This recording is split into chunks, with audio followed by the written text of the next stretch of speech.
Well, hello there and welcome to Travels with Geordie. If this is your first visit, my name is Peter Knowles and I live on this classic Ed Monk designed wooden motor cruiser here in Victoria, British Columbia, along with the loving memory of my pup Geordie, all while fixing it up for some pretty ambitious cruising someday. If that's the sort of thing you might find interesting, please consider sticking around and subscribing. I'd love to have you.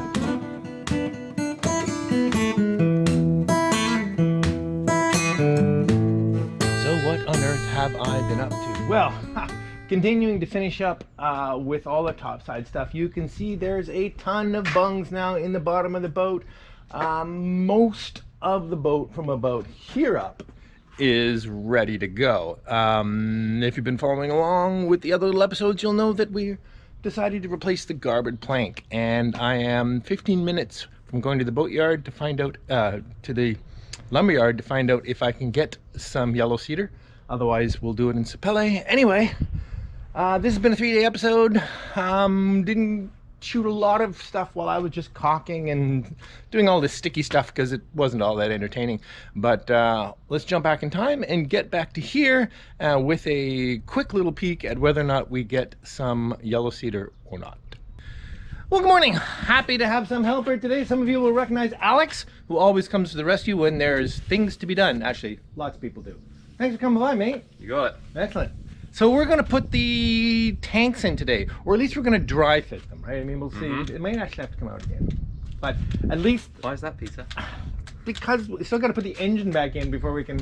Anyway, let's see what we get done. Let's see what we get done. So Alex is drilling out the big 3x3 angles that are going to be bolted to the side of the engine beds up here, which will carry the bulk of the weight of the tanks.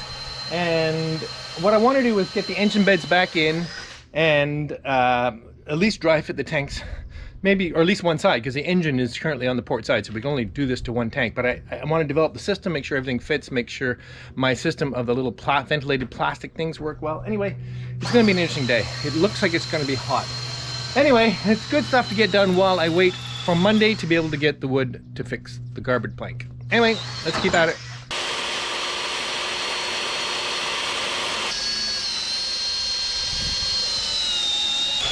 Hope this is a good idea. I'm pretty sure it's a good idea. Okay, so I have some more of this ultra high molecular weight polyethylene. Actually, this might only be medium. Anyway, it doesn't matter. I have some more plastic. This is going to become the surface that the tanks actually sit on top of the aluminum angles. But I'm going to use this half-round router bit to cut half-round slots in it, leaving 1/4-inch ridges between each one. So that the tank will actually sit on a 1/4-inch ridge. So basically, it's going to end up looking like this. And that's the bottom of the plastic. There's the aluminum under there. And here's the tank up here. Tank. I'm going to do this wrong. I did it right! Anyway, so this here is... I think you know what I mean. So I gotta make a jig to do that. And I wanna make sure I only have to cut one and then all the subsequent ones work in a jig. And I'll show you how I'm gonna do that. So this is trim router base. And I have cut another little piece of this plastic, 3/4 inches wide with a slight chamfer on it so that it'll go down into the adjacent slot. So that all I have to do is slide this through the adjacent slot and it'll cut the next slot. So now I just need to screw this onto here, exactly that spacing apart, drill some holes, countersink, put the screws back in. Pretty straightforward. And okay, I think we have here a relatively successful little jig. Alex is being kind not to hammer while I'm recording, but you can go ahead. Hammer away, Alex. Okay, let's try this as a proof of concept.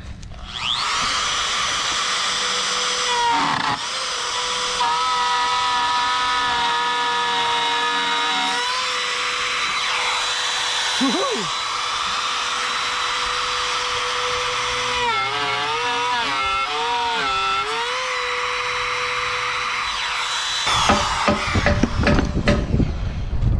I like it. Now I just have to find a way to do it somewhere where we're going to have some chip management. The other thing, I'm going to gang all the pieces that we're doing in a row, so these can all be done in one long row. Yes, yes, yes, yes, yes. Okay, now this has gone really well. So we have an assortment of my super breathing support things here. So they'll go, these ones will go basically on the aluminum angles, which are already on the engine beds. So they sit right there. The tank sits in here and up. I have to put another little spacer against here to keep it from sitting against that wood, but that's going to be pretty straightforward. And I'm actually really pleased with that. Lots of ventilation, lots of support, and no direct contact. Fantastic. So both engine beds are set with their angles, and this material is basically just going to be used.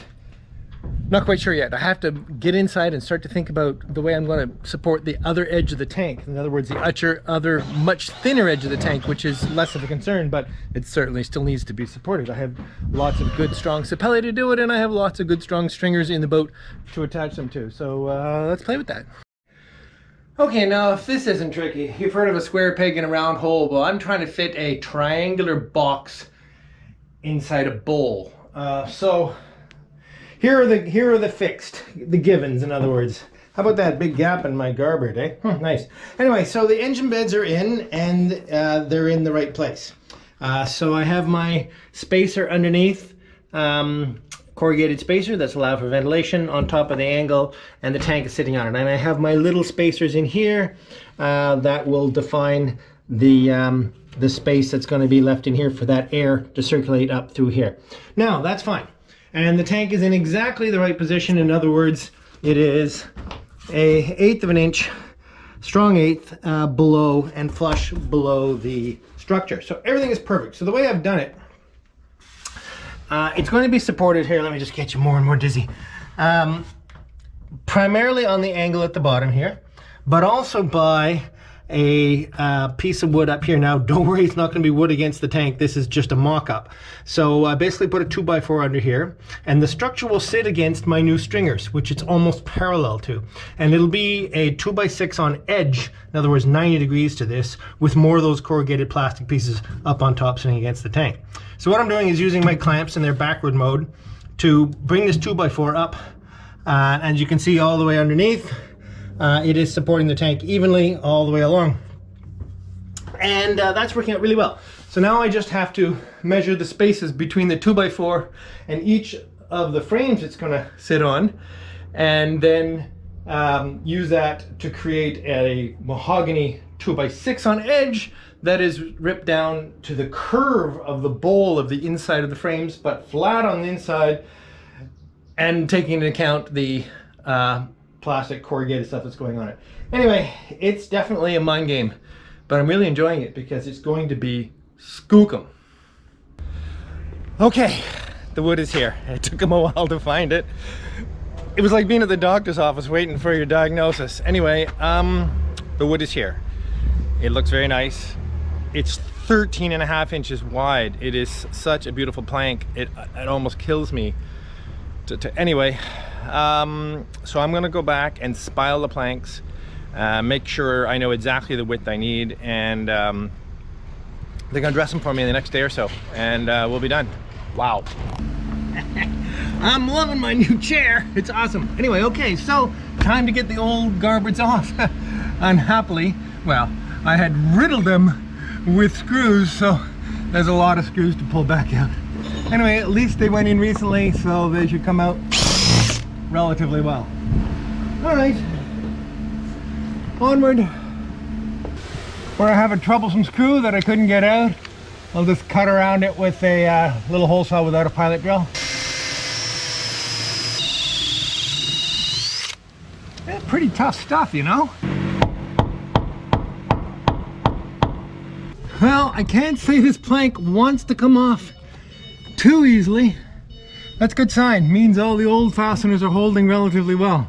Here we are at the forward end of the garboard that I'm going to replace, and I'm probably going to replace it right at this bay, possibly this one.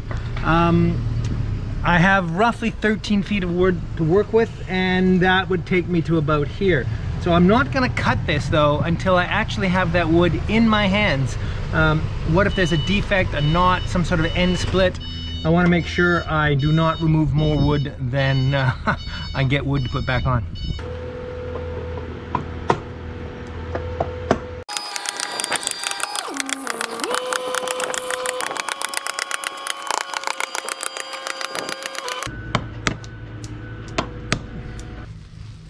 A few people have pointed out that if I don't pull this tape pretty soon, it's either going to pull the boot stripe paint off or it's going to leave a lot of residue or tear. Anyway, I got to get it done. So I've gone to some trouble to make sure that the hull is prepped at least for the few inches below the boot stripe, and I'll get some paint on here and I can pull that tape.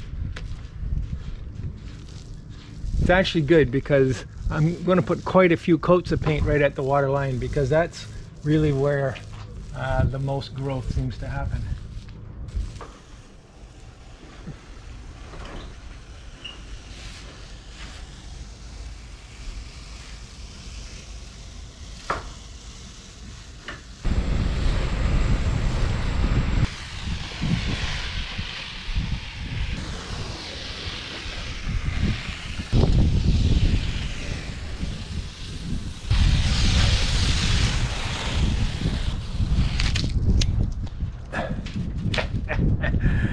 I always love pulling tape. Don't you? You do too, you know you do.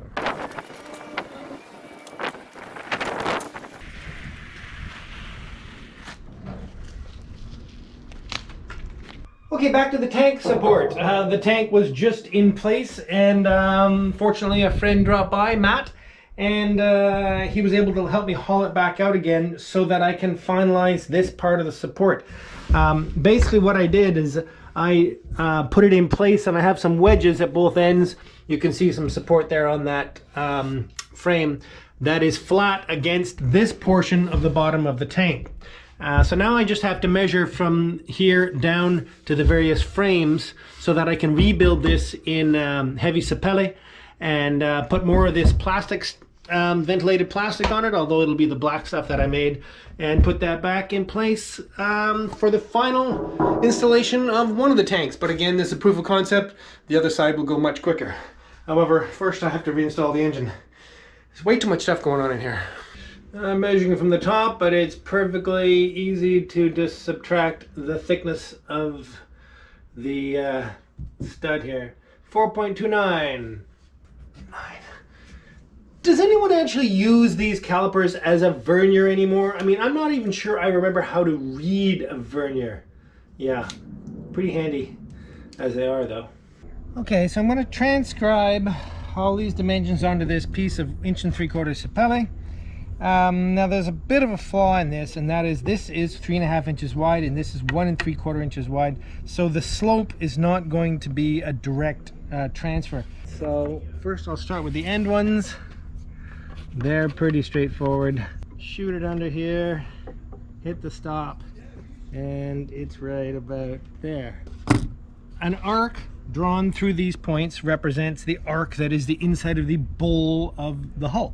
Of course, it only has to be accurate at these points. What it does in between is sort of irrelevant, but I'll still sort of do it as a spline.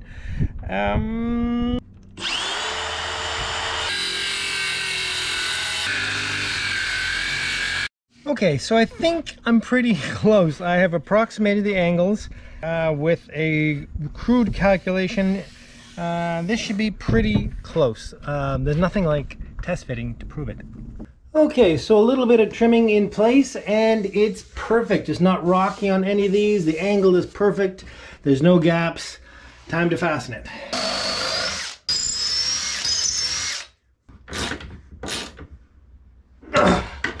Beauty. And well below so that there's no chance. Well, there's going to be plastic on here anyway.